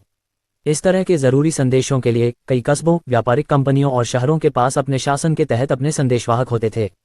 इनमें से कुछ संदेशवाहकों को शाही उपाधि से भी सुरक्षा प्राप्त थी, इसलिए कोई भी संदेशवाहकों के साथ कभी खिलवाड़ नहीं करता था। सड़कें कठिन, खतरनाक, महंगी और समय लेने वाली थीं, इसलिए शासकों और रईसों जैसे महत्वपूर्ण लोगों के पास यात्रा करने के लिए बहुत कम समय था। इसलिए उन्होंने संदेशवाहक प्रणाली बनाई ताकि खबरें तेजी से पहुंचें। एक बार बैरन कैन के जासूस ने एक भेजे गए संदेशवाहक सवार के माध्यम से जरूरी संदेश भेजा। वह आदमी अगले शहर या शहर में गया और उसे अगले संदेशवाहक को दिया, जिसने तब तक ऐसा ही किया जब तक कि संदेश बैरन कैन के हाथों में नहीं आ गया। इसलिए मार्डर और 3 कप्तानों के विपरीत, जो हर रात आराम करते थे, संदेशवाहक केवल तभी आराम करते थे जब अगले शहर की दूरी काफी लंबी होती थी। और कभी कभी एक सवार 2 दिनों तक लगातार यात्रा करता था ताकि वह अगले व्यक्ति को संदेश दे सके और काम खत्म कर सके। इसलिए कैन का पत्र मार्डर के आने से पहले ही समय से बहुत पहले आ गया। एक बार कैन ने खबर पढ़ी, उसने तुरंत प्रोफस शहर के आसपास 4 हत्यारों को काम पर रखा और उन्हें मार्डर शैनन के बारे में एक चित्रित चित्र और विवरण दिया। ये हत्यारे मध्यम श्रेणी के मौत के हत्यारे थे, जो पकड़े जाने पर निश्चित रूप से खुद को मार देंगे। रिवरडेल जाने के लिए कई रास्ते थे, लेकिन शैनन जानता था कि वे निश्चित रूप से उसके क्षेत्र से होकर गुजरेंगे। महल के भीतर के जासूसों ने यह भी कहा था कि राजा बन 3 कप्तानों के माध्यम से उसके लिए एक पत्र भेज सकते हैं, इसलिए उन्हें यकीन था कि वे इस मार्ग का उपयोग करेंगे। फुप फुप, हथियारों द्वारा की गई हल्की आवाजें पेड़ों के ऊपर से आ रही थीं। नीचे वालों को यह हवा की तरह लग रहा था जो पेड़ों की शाखाओं को धीरे धीरे थपथपा रही थी। जब वे लोग शिविर के केंद्र में सबसे चमकीले तंबू पर पहुंचे तो उन्हें तुरंत पता चल गया कि यह तंबू मार्डर का ही था। काले कपड़ों में सभी 4 नकाबपोश आदमी पेड़ों से नीचे उतरे और तंबू के पास आ गए। बाहर से वे तंबू के अंदर से आ रही स्थिर सांसों की आवाज सुन सकते थे। उनका लक्ष्य गहरी नींद में था। टू ने तंबू को घेरने का फैसला किया, जबकि अन्य 2 तंबू में घुस गए। जैसे ही वे 2 तंबू में घुसे, उन्होंने तुरंत घास के ढेर पर सो रही एक मानव आकृति देखी। वे तुरंत उसके पास पहुंच गए और अपने सोते हुए शिकार के दोनों तरफ खड़े हो गए। उन्होंने तुरंत अपने चाकू निकाले और अपने लक्ष्य पर वार करने के लिए ऊपर की ओर बढ़े, लेकिन उन्हें आश्चर्य हुआ कि उनके लक्ष्य ने तुरंत अपने तकिए के नीचे से तलवार निकाली और उनके हमलों को तुरंत रोक दिया। अभी, मार्डर चिल्लाया। वाह! 10 शूरवीर तुरंत घास से ढके फर्श से बाहर निकलते हुए चिल्लाए, जैसे कि वे मृतकों में से निकल रहे ज़ॉम्बी हों। चिपको चिपको चिपको! हथियारों ने सभी कोनों से आ रहे कई हमलावरों को खदेड़ना शुरू कर दिया। 2 हत्यारे अपनी आंखों में गंभीर और खूनी भाव के साथ लड़े। वे खरगोशों की तरह लग रहे थे जिन्हें कई भूखे भेड़ियों ने घेर लिया था। एक हत्यारे ने चिल्लाया जब उसकी गर्दन के पीछे दर्दनाक तरीके से चाकू मारा गया। कमरे में बहुत सारे लोग थे और बस ऐसे ही वह सांस लेने के लिए संघर्ष करते हुए मर गया। मार्डर की तलवार उसकी गर्दन के पीछे से निकलकर आगे की ओर निकल आई थी। हत्यारे ने अपनी गर्दन को दयनीय रूप से पकड़ रखा था और अपने शरीर में हवा की एक बूंद भी लेने के लिए संघर्ष कर रहा था। फिर वह पानी से बाहर निकली मछली की तरह कांपने लगा और तुरंत फर्श पर गिर गया। थोड़ी देर बाद उसका चेहरा पीला पड़ गया और उसका रंग नीला पड़ गया। आखिरकार वह मर चुका था। कमरे में मौजूद दूसरे हत्यारे के पास अपने दोस्त के बारे में चिंता करने का समय नहीं था, क्योंकि सभी 10 शूरवीर अब उस पर ध्यान केंद्रित कर रहे थे। मार्डर अपने तंबू से बाहर निकला, क्योंकि उसे स्पष्ट था कि अंदर मौजूद हत्यारा निश्चित रूप से मर जाएगा। मार्डर ने एक और हत्यारे को शिविर के भीतर 12 आदमियों से लड़ते हुए देखा और एक और मृत हत्यारे को फर्श पर पड़ा देखा। जब आखिरी बचा हुआ हत्यारा मार्डर को देखता है तो उसे तुरंत पता चल जाता है कि मिशन विफल हो गया है और वह शायद मारा जाएगा। उसकी वर्तमान हालत खराब थी। लड़ाई के दौरान उसका बायां हाथ और पैर बुरी तरह से घायल हो गए थे। उसने जिंदा रहने की कोशिश सिर्फ इसलिए की थी ताकि देख सके कि मिशन सफल होता है या नहीं। अगर वे सफल हो जाते तो वह अपने लक्ष्य के बारे में सोचकर खुशी से मर जाता, जो उसके पूर्वजों की दुनिया में उसका पीछा करता है। लेकिन जब उसने मार्डर को देखा तो उसने एक सुखद मौत की पूरी उम्मीद खो दी थी। इसलिए उसने अपनी जीभ काट ली और मुंह में रखा जहर निगल लिया। मार्डर जमीन पर बैठ गया और नाटक खत्म होने का इंतजार करने लगा। उसके दिमाग में यह बात साफ थी कि यह बैरन कैन का काम है और शायद राजा बान का भी। एक बार जब उसके जाने की खबर महल में फैल गई तो उसे पता था कि बैरन कैन निश्चित रूप से इस अवसर को जाने नहीं देगा। हर महत्वपूर्ण रईस के पास महल के भीतर जासूस होते थे, यहाँ तक कि उसके पिता के पक्ष के पास भी थे। तो उसे कैसे नहीं पता था कि बैरन कैन को उसके जाने की खबर मिल जाएगी। अगर कैन उसे मारने में सफल हो जाता तो उसके पिता के पास उसके बाद कोई नहीं होता। उत्तराधिकारी के बिना एक आदमी कलम के बिना एक आदमी के बराबर था। एक लड़का एक कारण था जिसके कारण लोग आने वाले कई सालों तक शासन करना जारी रख सकते थे। यह आवश्यक था कि सेना की कमान संभालने के पहले 15 वर्षों के भीतर यदि नियुक्त शासक के पास मरने के बाद उसका स्थान लेने के लिए कोई उत्तराधिकारी नहीं है तो पद किसी अन्य व्यक्ति को दे दिया जाएगा। और यदि सभी पुरुष बच्चे मर जाते हैं तो उस शासक को अगले 2 महीनों के भीतर पद छोड़ना होगा। यदि मार्डर मर जाता है तो उसके पिता के पास अर्काडिना के भीतर किसी भी प्रकार की शक्ति नहीं होगी। उसके पिता को अपने सभी शूरवीरों को सौंपना होगा और परिवार के अधिकांश विशेषाधिकार रद्द कर दिए जाएंगे। वे अभी भी कुलीन के रूप में जाने जाते थे, केवल नाम से, लेकिन वास्तव में वे पूरे साम्राज्य के लिए हंसी का पात्र होंगे और निश्चित रूप से उनके दुश्मनों द्वारा धमकाया और नीचा दिखाया जाएगा। मार्डर पहले से ही बता सकता था कि उसके पिता मर चुके हैं। महल में बुलाए जाने से कई महीने पहले से ही उसे ऐसा लग रहा था। वह अपने पिता को अच्छी तरह से जानता था, इसलिए वह जानता था कि उसके पिता शायद मर चुके हैं या गंभीर खतरे में हैं। लेकिन मामले पर निष्कर्ष निकालने से पहले वह सिर्फ रिवरडेल जाना चाहता था और यह सुनिश्चित करना चाहता था कि उसके विचार और भावनाएं झूठी थीं। इससे पहले दिन के समय उसके स्काउट्स ने कहा था कि उन्होंने 3 कप्तानों को गुप्त रूप से प्रोव्स शहर में जाते देखा था, जिससे तुरंत उनके उद्देश्य के बारे में उसका संदेह बढ़ गया। वे शहर में क्यों गए? क्या उन्हें पता था कि कैन उसे मारने की कोशिश कर रहा था? क्या राजा बान और कैन उसके परिवार को पूरी तरह से नष्ट करने के लिए मिलकर काम कर रहे थे? उसके पिता को मारने के बाद क्या वे उसे भी मारना चाहते थे? इस स्थिति के कारण मार्डर के दिमाग में वह बहुत स्पष्ट था कि राजा बान और बैरन कैन ने उसके पिता को मारने के लिए मिलकर काम किया था। उसने अपने दिल में कसम खाई कि वह अपने पिता का बदला लेगा, भले ही यह उसका आखिरी काम हो। इस सब का दुखद पहलू यह था कि हालांकि शैनन मर चुका था, फिर भी इन सभी लोगों ने उसे चैन से सोने नहीं दिया। राजा बान और बैरन कैन को लगा कि शैनन उन्हें पकड़ने आ रही है, जबकि मार्डर को शक था कि ये दोनों उसके पिता की हत्या कर रहे हैं। और इस तरह गलतफहमी बढ़ती गई और असली अपराधी बेमार्ड में गहरी नींद में सो रहा था। ये गलतफहमियों से भरी दुनिया थी। 5 यह क्या है? मोनिका ने आश्चर्य से शौचालय को देखते हुए पूछा। आज 22 सितंबर था। यह आधिकारिक बेमार्ड हाउस टूर का तीसरा दिन था। आवासीय घरों की बात करें तो चूंकि निर्माण श्रमिकों ने मूल रूप से नए उद्योगों के भीतर कई इमारतें बनाई थीं, इसलिए वे उन्हें दिए गए इस कार्य को आसानी से पूरा कर सकते थे। घरों के निर्माण के लिए 7000 श्रमिकों को नियुक्त किया गया था और लैंडन ने 259 समूह बनाए थे, जिनमें प्रत्येक समूह में 27 श्रमिक थे। श्रमिकों ने उसी तरह काम किया जैसे वे उद्योगों में करते थे। जब वे सीमेंट के सूखने का इंतजार करते थे तो वे दूसरे आवासीय घरों के लिए नींव, फर्श और दीवारें बनाने के लिए भाग जाते थे। इस तरह प्रत्येक समूह ने एक साथ कई घरों का सफलतापूर्वक निर्माण किया था और सितंबर के पहले 11 दिनों के अंत तक 520 से अधिक घर बनाए जा चुके थे। लैंडन इस दौरे के दिन की तैयारी महीने की शुरुआत से ही कर रहे थे, इसलिए नागरिक 3 सितंबर से ही दौरे के लिए पंजीकरण करवा रहे थे। उन्होंने हर घर के निर्माण के लिए बंधक अनुबंधों को प्रिंट करने के लिए भी कहा था। साथ ही लोगों को बेमार्ड के भीतर मूवर्स बनने के लिए नियुक्त किया था। दौरे के लिए लैंडन नागरिकों को केवल 70 घर दिखाना चाहते थे।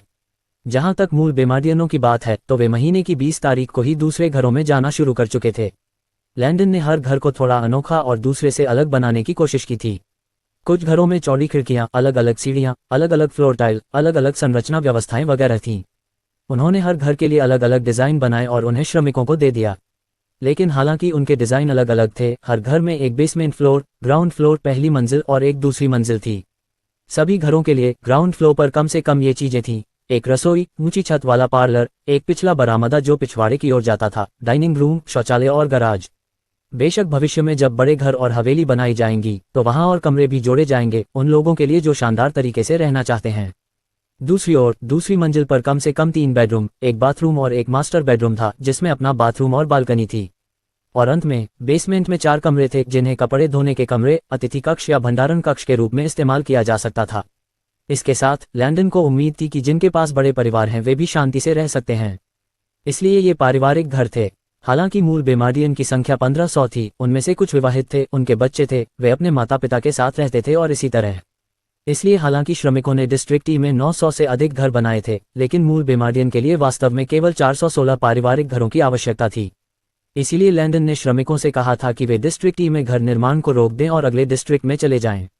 बेशक उन 1500 नागरिकों में ऐसे भी लोग थे जो भाई बहन थे और जिन्होंने अपने माता पिता को खो दिया था। साथ ही वे लोग भी थे जो अकेले थे या उनके साथ परिवार के कुछ अन्य सदस्य थे। इन लोगों के समूह में से कुछ शायद अभी भी एक पारिवारिक घर चाहते हों। आखिरकार वे भविष्य में शादी तो करेंगे ही। बेहतर होगा कि अभी से योजना बनाना शुरू कर दें। लेकिन जो लोग पारिवारिक आकार के घर नहीं चाहते उनके लिए लैंडन ने अपार्टमेंट कॉम्प्लेक्स भी बनाए थे। हर 3 स्ट्रीट ब्लॉक के बाद 3 मंजिला अपार्टमेंट कॉम्प्लेक्स से भरा एक स्ट्रीट ब्लॉक होगा। बेशक कुछ अपार्टमेंट बैचलर पैड थे, अन्य में 2 कमरे, 3 कमरे वगैरह थे। प्रत्येक अपार्टमेंट में एक बालकनी भी थी और इमारतों के पीछे एक विशाल कार पार्क था। अनाथ बच्चों के लिए वे ऊपरी क्षेत्र की संपत्ति में रहना जारी रखेंगे, जहां देखभाल करने वाले उनकी देखभाल कर सकते हैं। और एक बार जब वे बड़े हो जाते हैं तो उन्हें काम मिल सकता है और अपना खुद का घर भी मिल सकता है। इस तरह लैंडन को उम्मीद थी कि वह सभी को संतुष्ट कर देगा। वैसे भी दौरे के लिए लैंडन ने उन 70 घरों को पूरी तरह से सुसज्जित किया था ताकि नागरिक देख सकें कि पूरी तरह से सुसज्जित होने पर उनके घर कैसे दिखेंगे। बेशक अगर वे अपने खुद के फर्नीचर चाहते हैं तो उन्हें भी खरीदना होगा। और प्रत्येक दौरे के दिन लैंडन ने प्रत्येक घर के लिए कुल 3 दौरे निर्धारित किए थे, सुबह 10 बजे से शाम 6 बजे तक। प्रत्येक दौरे में एक साथ 15 नागरिक शामिल होंगे। मैं इस तरह से कह रहा हूं कि पहले दिन के अंत तक 3150 लोग घरों को देख चुके होंगे। इससे पहले टिम ने निर्माण उद्योग से 200 श्रमिकों को रियल एस्टेट एजेंट और ड्राइवर के रूप में काम करने के लिए नियुक्त किया था। कुछ टूर गाइड होंगे जबकि अन्य नागरिकों को टूर गंतव्य तक ले जाएंगे। चूंकि नागरिकों को पता नहीं था कि घर कहाँ है, इसलिए लैंडन ने उन्हें सेंट्रल रीजन स्क्वायर पर मिलने के लिए कहा। वहां से ड्राइवर प्रत्येक टीम को घरों तक ले जाएंगे और उन्हें वापस ले जाएंगे। उदाहरण के लिए अगर उसने कुछ नागरिकों को ल्योर स्ट्रीट हाउस 34 में आने के लिए कहा होता तो ये स्पष्ट था कि उनमें से कोई भी नहीं जानता होगा कि वह कहाँ है, इसलिए उन्हें आगे पीछे ले जाना ही उचित था। निश्चित रूप से लैंडन ने सभी सड़कों का नाम नागरिकों के जन्म के नाम के आधार पर रखा। नए नामों के साथ आना बहुत तनावपूर्ण था। Lior street, Tim street, Wiggins, Mariam street इत्यादि जैसी सड़कें थीं। प्रत्येक ड्राइवर के पास एक दैनिक पंजीकरण पत्रक था जिसमें उन लोगों के नाम दिखाए गए थे जिन्हें उन्हें चलाना था। इस तरह वे बाहर जाने से ठीक पहले एक छोटी सी रोल कॉल कर सकते थे। टूर गाइड के लिए 2 समूह थे जिन्होंने बेमाड में सभी को 70 घर दिखाए और उन्होंने मूल नागरिकों को घर दिखाए और गिरवी रख दिए। लैंडन के दिमाग में वह टूर को परिपूर्ण बनाना चाहता था ताकि हर कोई उन घरों को देख सके और आश्चर्यचकित हो सके जिन्हें उन्होंने बेमाडियन के रूप में बनाया था। मोनिका, उनके पति जेरी और उनके बच्चे कुछ अन्य लोगों के साथ वर्तमान में उन 70 घरों में से एक के बाहर खड़े थे। घर निश्चित रूप से एक सुंदरता थी। घर का बाहरी हिस्सा ग्रे और काले रंग का मिश्रण था।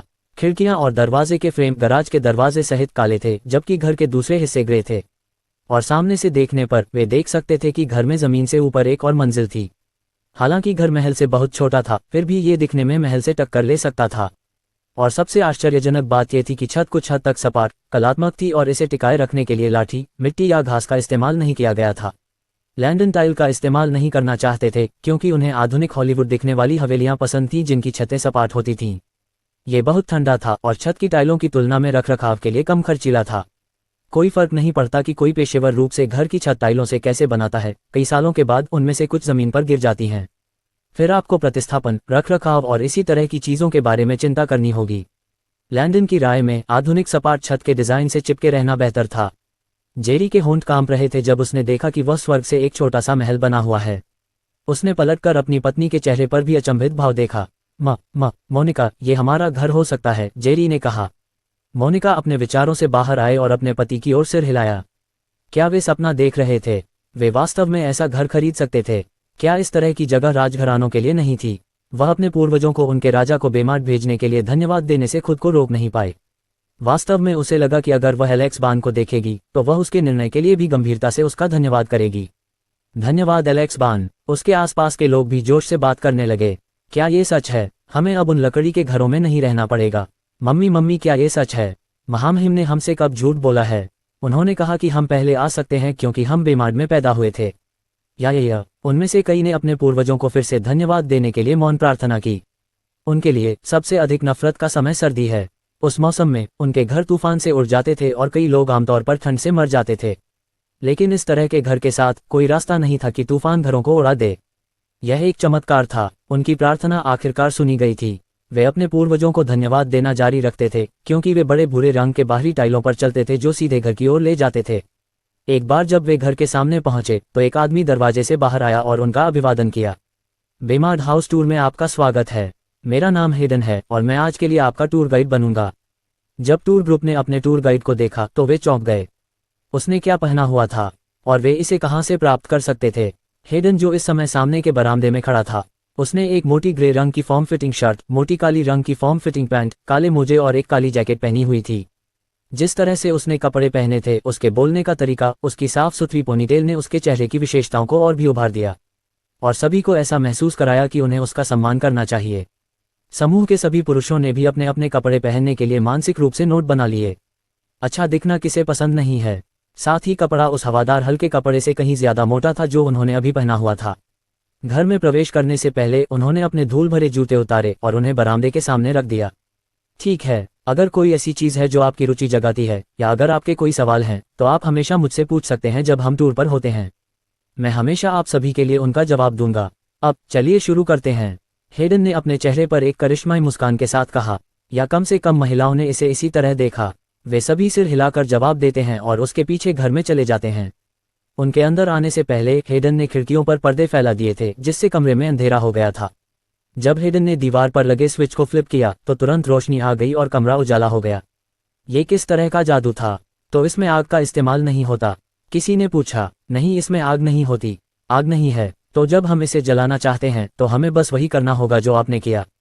सही, हेडन ने अपने चेहरे पर मुस्कान के साथ कहा। वह भी उनके आश्चर्य का कारण समझ गया। आग के बिना कोई कमरे में रोशनी कैसे कर सकता है?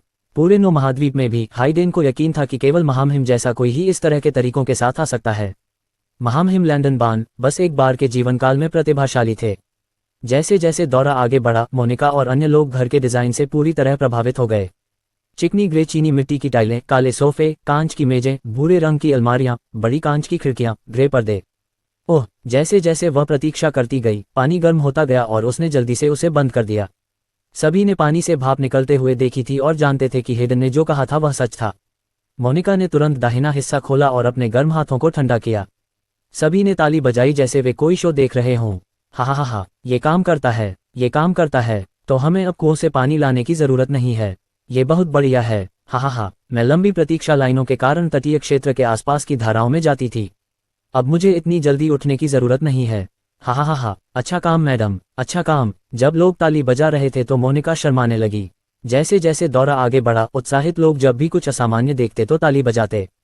यहाँ तक कि जब ग्राउंड फ्लोर के बाथरूम में शौचालय को फ्लश किया गया तो उन्होंने इतनी जोर से ताली बजाई कि उनके हाथ लाल हो गए और सूज गए। जब उनका काम पूरा हो गया तो वे सीढ़ियाँ चढ़ गए और दूसरी मंजिल पर चले गए। आपको पता होना चाहिए कि ग्राउंड फ्लोर के पार्लर में ऊंची डबल हाइट वाली छत थी, इसलिए सीढ़ियां दूसरी मंजिल पर जाती थीं, जहां एक आंतरिक बालकनी थी जहां से पार्लर दिखाई देता था। बालकनी पर खड़ी मोनिका ने काली रेलिंग पकड़ी और नीचे पार्लर को देखा।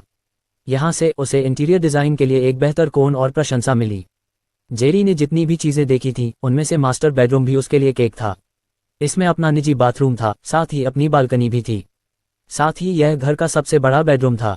पापा पापा, मुझे ये कमरा चाहिए, उनकी 4 साल की बेटी ने कहा। नहीं, आप इसे नहीं ले सकते, उनके 6 साल के बेटे ने कहा। जेरी ने अपने बेटे की तरफ देखा और मुस्कुराया। कितना समझदार लड़का है, कोई आश्चर्य नहीं कि तुम अपने पिता के बेटे हो, उसने मुस्कुराते हुए सोचा। तुम इसे नहीं ले सकते, क्योंकि यह मेरा कमरा है ना पापा, उसके बेटे ने पूछा। जेरी की मुस्कान जम गई। कितना असंवेदनशील आदमी है, तुम निश्चित रूप से अपनी माँ के बेटे हो, जेरी ने सोचा। फिर उसने असहाय होकर अपनी पत्नी की तरफ देखा और वह भी हंसी और अपने कंधे उचका दिए। बेशक दौरे का समापन बेसमेंट और पिछवाड़े को देखने के साथ हुआ, और बेशक शो का समापन पिछवाड़े के दौरे के साथ हुआ। उनके जाने के बाद मोनिका और उनके पति ने तुरंत अपने लिए निजी घर का अनुरोध किया। चूंकि वे बेमार्ड में पैदा हुए थे, इसलिए वे उन 70 टूर होम के अलावा अन्य घरों को देखना शुरू कर सकते थे और जल्द से जल्द वहां चले जा सकते थे। इसलिए कई अन्य घरों को देखने के 3 दिन बाद मोनिका और उनके पति ने 5वें घर को देखने का फैसला किया जिसे उन्होंने देखा था। उन्होंने अपनी बंधक योजना पर हस्ताक्षर किए और उन्हें यह भी बताया गया कि उन्हें अपनी सभी उपयोगिताओं के लिए मासिक कितना भुगतान करना होगा। अभी के लिए लैंडन ने घर के आकार के आधार पर निश्चित उपयोगिता मूल्य निर्धारित किए थे, लेकिन निश्चित रूप से भविष्य में ये सब निश्चित रूप से बदलना होगा। मोनिका और उनके पति को कीमत से कोई समस्या नहीं थी, क्योंकि उन्हें लगा कि यह उचित और काफी सस्ता है। सबसे पहले उनके पास खुद से बहुत अधिक पैसा था जितना वे खर्च कर सकते थे, और हमेशा आश्चर्य करते थे कि महामहिम ने उनके वेतन में इतनी वृद्धि क्यों की। मोनिका ने जब से काम करना शुरू किया है तब से वह हर महीने अपने वेतन का सिर्फ 1/7 हिस्सा ही खर्च करती है, जबकि उसका पति भी हर महीने अपने वेतन का 1.57 हिस्सा खर्च करता है। हर महीने वे अपने पैसे मिलाते हैं और योजना बनाते हैं कि उन्हें महीने में कितना खर्च करना है। बेशक उन्होंने अपने बच्चों के लिए किताबें और पेन खरीदे, लेकिन वह भी हर सेमेस्टर की शुरुआत में ही। और ईमानदारी से कहूं तो यह अभी भी सस्ता था। उन्हें अपने आवास के लिए भुगतान नहीं करना पड़ता था, क्योंकि वे अभी भी अपने छप्पर वाले घरों में रहते थे। उन्हें परिवहन के लिए भुगतान नहीं करना पड़ता था, क्योंकि वे हर जगह पैदल ही जाते थे। वे कभी कभार ही रसोई के बर्तन जैसे उपकरण खरीदते थे। वास्तव में वे कह सकते हैं कि उनका ज्यादातर पैसा खाने पर खर्च होता था। वे मई से काम कर रहे थे और ईमानदारी से कहूं तो इस समय उनके पास बहुत ज्यादा पैसे थे। दूसरा कारण जिसके लिए वे बंधक और उपयोगिताओं के लिए भुगतान करने के लिए सहमत हुए वह ये था कि उन्हें लगा कि यह सही है। चूंकि वे जानते थे कि पैसे का इस्तेमाल हीटिंग, बिजली वगैरह की आपूर्ति करने वाले कर्मचारियों को भुगतान करने के लिए किया जाता था, तो क्या किसी ऐसी चीज़ के लिए भुगतान करना सही नहीं था जिसका वे इस्तेमाल करेंगे।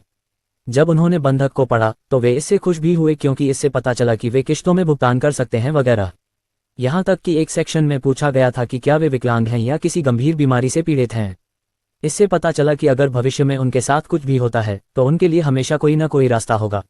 इसलिए उन्होंने तुरंत अपने अनुबंध पर हस्ताक्षर किए और रियल एस्टेट एजेंट से चाबियों के कई बंडल लिए, सामने के दरवाजे की चाबी, पीछे के दरवाजे की चाबी वगैरह। साथ ही उन्हें प्रत्येक दरवाजे के लिए 4 अतिरिक्त चाबियां भी दी गई थीं।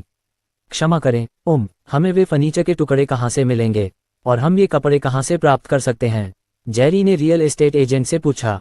क्या आप 2 पुरानी तारीख चिन्हित इमारतों से बड़ी संपत्ति को जानते हैं? हाँ, हम जानते हैं, मोनिका ने जवाब दिया। अच्छा, आपको वहाँ सभी नए उत्पाद मिलेंगे। चूंकि बनाए गए कुछ नए उत्पाद इतने बड़े हैं कि उन्हें केंद्रीय क्षेत्र में शेड में नहीं रखा जा सकता, इसलिए अब उस एस्टेट का उपयोग नए बाजार के रूप में किया जा रहा है। सच में? तो यह अच्छा है। तो जब हम उत्पाद खरीदते हैं तो क्या हमें उन्हें वापस ले जाने की ज़रूरत होती है? रियल एस्टेट एजेंट ने अपना सिर हिलाया। भारी वाले के लिए भुगतान करने के बाद आपके घर का पता नोट कर लिया जाएगा और जब भी आप खाली होंगे मूवर्स फर्नीचर को आपके घर पर लाकर रख देंगे। इसलिए यदि आप गुरुवार को सुबह 10 बजे चुनते हैं तो वे समय पर वहां पहुंच जाएंगे। जेरी और मोनिका की आंखें चमक उठीं। एक बार जब उन्होंने रियल एस्टेट एजेंट को अपने नए घर से बाहर भेज दिया तो वे तुरंत नए बाजार की ओर भागे। अब खरीदारी का समय हो गया था। आप सभी को सुनने के लिए धन्यवाद।